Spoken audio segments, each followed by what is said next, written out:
Le but, c'est d'avoir l'air sans abri tout en ayant beaucoup d'argent. Et il s'avère que c'est en fait une bonne stratégie pour avoir beaucoup d'argent.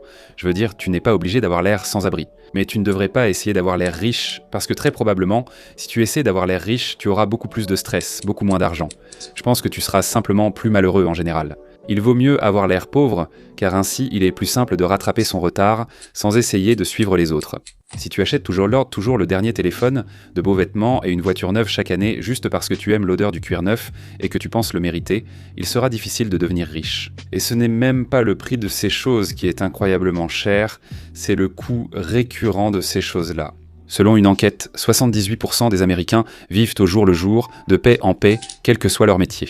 Je ne veux pas pratiquer le contentement.